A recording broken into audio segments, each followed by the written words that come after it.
As I listened to your pastor comment about what I call secular fundamentalism, what a change since I was a young man and back in the mid-'60s and representing the college Republicans as national chairman, butting heads with what was known as the New Left at that time and has morphed into the Alinsky crowd more recently. But the counterculture of the 60s tragically has become the culture of today. And we are the new counterculture. And this is truly a battle for the soul of our nation. And I have this feeling that we're losing our country slowly. And I wrote a book about it. Actually, I think it anticipated the Tea Party movement. It's called Bringing America Home: How America Lost Her Way in the Post-Reagan Period of American Politics and How We Can Find Our Way Back. What went wrong and what can we do about it? I'm reminded one of my favorite cartoon strips is Peanuts by the late Charles Schulz. And every fall they have a Sunday strip, and I assume they'll run it sometime this fall, in which Lucy is holding the football for Charlie Brown. And every time that Charlie Brown runs up to kick the football, Lucy at the last second pulls it out from under him and he falls on his backside. But next year it's going to be different. And every year she comes up with a new excuse, but it never is different. And that's my frustration. My frustration with the current Republican establishment, with the current Republican leadership at the top. People who say the right things, they read the script, they, if you will, articulate what the sound bites are from the high-paid political consultants. But things don't seem to get better. You know, I was out of government until the governor asked me to come back in and chair the Texas Workforce Commission. I hadn't been really involved actively since being elected state chairman of the Republican Party in 1994. I ran then because I was concerned we had too much of a top-down Republican leadership and we had to go back to a grassroots up, pull the economic and social conservatives did. Together we did that. We went from a minority party to a majority party. But I worry today that the top-down Austin insider, big money, power group is going to take us in the wrong direction. And we're going to wake up one day with a nasty surprise. And I have a sense that we have got to put the pieces back together before it's too late. Texas has got to lead this nation back. And if we're going to lead the nation back, we've got to get our act together. You know, when I was asked to go back in to be chairman of the Texas Workforce Commission, I've been in the private sector. I knew Washington was in a mess, but I thought everything is great in Austin. But I got down there and I was in for some real surprises. But I am proud to say that, you know, I saw some of the young people coming up who were talking about running for office, who were serious, principled conservatives. Think of David Simpson over in East Texas. Nobody supported David, of the state elected officials or appointed officials, except for one person. That was Tom Pauken 4 years ago. Went out and campaigned for David. He got elected. And then David helped a bunch of other people, and what a remarkable job, Julie, you and your people have done here. I'm proud to say that while my opponent endorsed the incumbent running against Giovanni, I supported Giovanni. While my opponent endorsed the incumbent running against Jonathan Stickland, I supported Jonathan, and they both were elected thanks to your leadership, your support. But this is what we need to do, build a new team of conservatives from the grassroots up. People who are serious about taking care of business and down in Austin, not business as usual in Austin. Now, I said a moment ago I was a little shocked coming back into government to see what I found. Because I was part of the Reagan Revolution, I headed a federal agency. There was reference made to the Texas Organizing Project. That's, by the way, one of the Alinsky affiliates. That's a group I defunded, the Saul Alinsky bunch, when I was director of action in the Reagan administration. In the Carter administration, they were getting about $20 million. We defunded them and found and spent the money on more effective, non-political efforts to help the needy. But these are like termites eating away at the system, eating away at our foundations. We can't combat them with career politicians. We got to take the fight to the left. Their base of operations is in San Antonio, Texas. The leader of that group is Ernesto Cortez, an absolutely brilliant guy in his 70s. That's one of the groups we defunded back in '81. But he's one of the leaders in this battleground effort to take Texas back for the left. And if we lose here, we'll lose the entire country. We can't afford to lose here. But you know, I came back into Austin and I was asked to chair the Texas Workforce Commission. The first shock was on the education front. You know, in my book, I talk about how we as conservatives once believed in local control of education. And yet, even during the Republican administration, I have a chapter called Big Government Conservatism as an Oxymoron. Even in the Republican administration, we had the Bush-Kennedy No Child Left Behind bill, the architect of which was Sandy Kress, former Dallas County Democratic chairman, who's a liberal Democrat. What I didn't know coming back into Austin is that Sandy Kress was running our state education policy. And it was a top-down elitist teaching to the test system, which was neglecting vocational and technical education. And meanwhile, as I went around the state and talked to employers all over the state, they were telling me the same thing. Tom, we got a shortage of skilled workers. And meanwhile, we're neglecting, almost denigrating vocational education in our schools. Well, you know, when I got back from Vietnam, I was what you call an oxymoron in Vietnam, Army intelligence officer. But when I got back from Vietnam, I was appointed to the National Advisory Council on Vocational Education. I served on that for 5 years. From 70 to 75, there was a recognition, if you will, that kids have different talents and different interests. I sure know that. My wife and I of 39 years, we got 7 children, and they are all different. And they got different talents and different interests. But back then, there was a recognition, if you will, that there ought to be multiple pathways to a high school degree and respect for the importance of vocational education. Not everybody's suited to go to a 4-year university or may want to.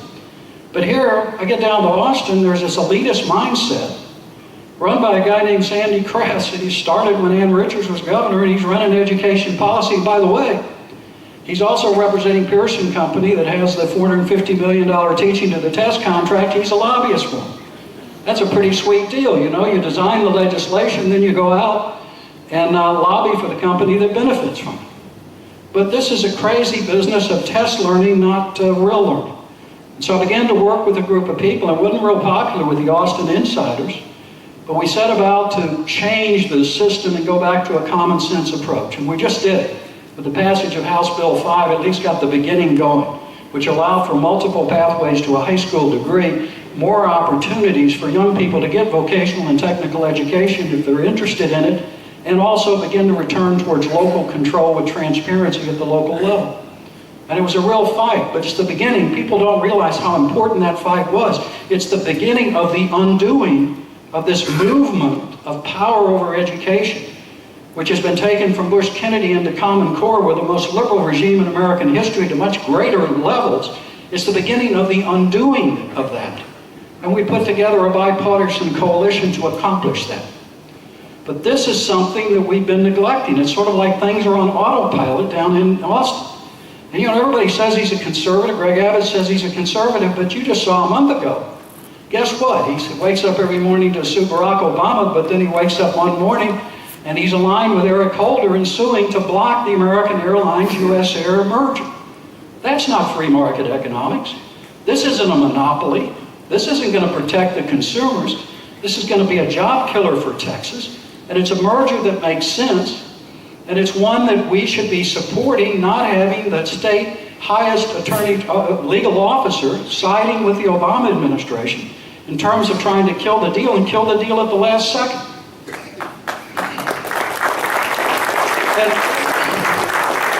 And we've got some issues, you know, again, I'm dating myself, but you know, Dallas-Fort Worth, we have something called I-30. It once was a toll road. But you know what? After it got paid off, it became a free road. Now we're taking free roads and we're turning them into subsidized toll roads. I don't know if many of you have been on what some people call the road to nowhere, I-130, from Georgetown down to Seguin. You get to go 85 miles an hour. But you look on that road, there aren't a lot of cars and trucks on it. You know, we're on the hook, we the taxpayers, for $400 million and plus. And this rubber stamp deal of public-private partnerships, in that case with the Spanish company, I don't mind. Private toll roads, fine. But let them take the risk. It's sort of like the bailout of the too-big-to-fail financial institutions. You know, if the deal works out, they get the winnings. If they don't, you put it on to the American taxpayers. That kind of stuff is going on in Texas, and it needs to stop. We need to go back to a pay-as-you-go transportation system, get all of the money that ought to be dedicated to transportation infrastructure and put it there. And that's what I'll work to do. And we got to understand, we've got the highest debt level of transportation debt of any state in the nation. $13 billion, you add the interest, it's over $30 billion. They say they're not raising taxes on transportation. Debt is not equity. It's a tax by a different means. We've got to address that issue. We've got to reduce it. And on Robin Hood, you know, I get down there, I led the fight against this inequitable, unfair, unconstitutional school finance scheme that takes local school property taxes and ships them elsewhere. Ann Richards tried to put it in as a constitutional amendment. I'm the one that set up Texans against Robin Hood taxes. And we went out and beat her by 2-1, defeated the constitutional amendment. It helped elect George W. Bush governor in 1994. But you know what? She put it in legislatively, and 2 governors later, it's still there. And my opponent, Greg Abbott, defends it as legal and constitutional. It is unconstitutional. We have in our state constitution a prohibition against a statewide property tax. And when you take local school property taxes from 374 districts in the amount of $1.1 billion and ship them elsewhere, that's a statewide property tax, and it needs to go. And it will go. We'll put a coalition together, and the property poor districts need to get the money. You know, they don't have the revenue base, but there's a better way to get their money than to take that $1.1 billion and not through a state income tax, a slight increase in the state sales tax, and get rid of the Robin Hood school finance scheme once and for all. Local school property taxes should stay local. One of the things that really kind of took me aback down in Austin, and it's different from what we did in the Reagan administration. Doesn't mean we're right or wrong. Doesn't mean the president I work for just view as the most remarkable president in my lifetime. Dwight Eisenhower was second, but both of them wonderful men. But there was always a sense that the president was making decisions based on what he thought was right or wrong. You've got too much of influence, if you will, of this kind, whether you call it crony capitalism or cronyism, or the power of the insiders going on, and it's even on our side of the aisle. You know, Barry Goldwater, who inspired me with the book Conscience of a Conservative to get involved in the conservative movement in the first place, talked about we as conservatives have to represent the forgotten Americans, the middle-class taxpayers who don't have lobbyists in Washington and aren't looking for loopholes in the law. And we've gotten away from that with this top-down representing the people that write the $100,000 checks and want to influence things, whether in Washington or in Austin. And ultimately will bring us all down. And that's not a way to defeat the left if it becomes a business versus a cause, and the people who are fighting for the cause are working 24/7. Who wins that fight? And yet look at the cancer fund. You know, ostensibly a fund, $3 billion, bond fund. We're going to solve problems of cancer. They give out $300 million a year. There are all kinds of problems with that fund. The commercialization grants, questionable deals. Greg Abbott was on that board for 3 years, and he's taken over $4 million in contributions from people benefiting from those commercialization grants. Now, this is not authentic conservatism. And it's one thing to get up, and there's some good things that Greg has done. But the point is, if you look under the hood, there are a lot of things going on that don't represent our real values and are paying attention to folks who have their interests, but don't necessarily have the interest of the average taxpayer out there, who, since we're losing the country, and we've got to get this thing turned around, and we've got to do the right thing. And you take the Emerging Technology Fund. I was in the private venture capital business. It's hard enough to make money there, and I work for one of the most brilliant men in the country in that business. But why should we, the taxpayers, be funding a public venture capital fund? They call it emerging technology, but it's a public venture capital fund. And it's $50 million. I'll end that as governor day one. And we'll take that $50 million, and we're going to apply it to border security here in our state, because I got no confidence in the Obama administration and the outgoing Janet Napolitano to secure our border. One of the things that we're just sort of kicking down the road and avoiding the tough issues, and we've got to address them, and we've got to address them from a principled conservative standpoint. And we need to bring in something akin to what we had in the Grace Commission, to look at state government like we looked at the federal government, and say, what are the essential services? What are the non-essential services? What can we do in order to make government find savings and efficiencies. I'll tell you, I listened to what they had to say. We cut the budget, the agency I headed, by 25%, the bureaucracy in half. Our motto was doing more with less. You can cut spending. Don't let anybody tell you you can't do it. But the reality is, bring a group of outsiders, knowledgeable business and civic leaders into Austin, Texas, and look at under the hood. Look at all these agencies and departments, and come together and see what you can do administratively and see what you can do legislatively. And these are just some of the things I want to leave time for questions. But one final thought, and it really reminds me of the opening remarks of the pastor when he was talking about the war for the culture.